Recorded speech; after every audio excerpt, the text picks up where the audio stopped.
છેતરતી આંતરરાજ્ય ગેંગના 2 આરોપી ઝડપાયા। ક્રિકેટ સટ્ટા અને ડમી સિમ કાર્ડનો ઉપયોગ કરીને છત્તીસગઢની આંગણિયા પેઢીને 54.37 લાખનો ચૂનો લગાવ્યો। સુરત શહેર ક્રાઇમ બ્રાન્ચે એક આંતરરાજ્ય છેતરપિંડી ગેંગનો પર્દાફાશ કર્યો છે, જે ક્રિકેટ સટ્ટા અને ડમી સિમ કાર્ડનો ઉપયોગ કરીને આંગણિયા પેઢીઓ સાથે ઠગાઈ કરતી હતી।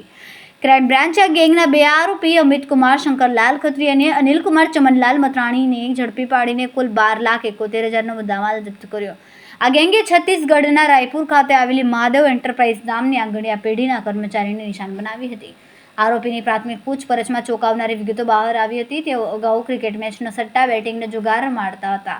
પ્રવૃત્તિ દરમિયાન તેમણે પાલનપુરથી ડમી સિમ કાર્ડ ખરીદ્યા હતા, જેનો ઉપયોગ સટ્ટા બેટિંગના જુગારમાં કરતા હતા। આ ડમી સિમ કાર્ડનો ઉપયોગ કરીને તેમણે આંગણિયા પેઢીઓને છેતરવાનું એક નવું કાવતરું રચ્યું હતું। તેઓ અલગ અલગ આંગણિયા પેઢીઓને વારાફરતી ટાર્ગેટ કરતા હતા। તેમના નંબર મેળવવા ડમી સિમ કાર્ડથી ફોન કરતા હતા। ફોન પર તેઓ મોટા વેપારીની ઓળખ આપીને અલગ અલગ જગ્યાએ પૈસા મંગાવતા હતા। પૈસા મળ્યા બાદ તેઓ પરત ચૂકવતા નહોતા અને ગુનાને અંજામ આપતા હતા।